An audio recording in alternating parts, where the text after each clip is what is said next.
Joining me, Secretary of Housing and Urban Development, Dr. Ben Carson. Always good to have you on the program.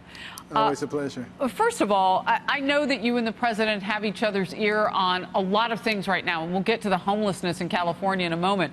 But what is some advice that you would give the president as he's facing headwind right now on impeachment? Probably not to become caught up in the irritating things that they try to say to provoke a reaction from him, hoping that he'll say something that they can use. I don't know if you caught him last hour, but he is, well, we know he's a fighter, right? But yes, that's his messaging right now. Does that work? Well, I think he has to get his side of the story out. I mean, what I want people to think about is the big picture here.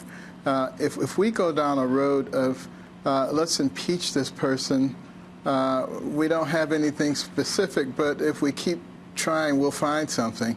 What does that do to the future of our country? What does it do to future presidencies? And think about the damage that's caused when you have a relationship with a foreign leader and you can't talk to them without assurance that this is going to be a private conversation. Yeah, this is very troubling. The president saying today that he hopes he does not have to release any more of those transcripts. He wouldn't want to do that. Secretary Carson, I know you've been traveling America implementing opportunity zones. You say the goal is to revitalize distressed and diverse neighborhoods. We've talked about it many times, even recently, you and me. There's an epic homelessness crisis right now in California, with some calls for a state emergency there. President Trump called out Nancy Pelosi a short time ago on this situation. Our EPA, which is doing a great job, is sending Nancy Pelosi, with all the talk about EPA, there's needles and drugs all over the street. There's tents. There's people that are dying in squalor in the best location in San Francisco. Secretary Carson, your reaction? Well, you know, having been there recently and having been there other times also, and just walking by those people and looking at their faces and looking at the look in their eyes, you realize that many of them simply are in a position where they cannot take care of themselves. A significant number have mental disturbances, a significant number have drug-related issues.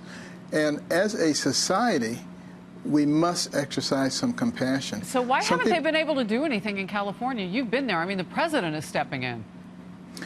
Well, I think they could do something if they're willing to sit down with, you know, the appropriate people and come up with a real plan, not just talk about it. We have to get those people out of those conditions, because not only is it harmful to their health, but it's potentially harmful to the health of everyone in the area. You know, we have a responsibility. Government has a responsibility, and I'm talking about local government to create the right kind of environment for its people. The federal government is there to help. I hope it doesn't reach a point where the federal government has to step in and do the job of the local government, but ideally they could work together.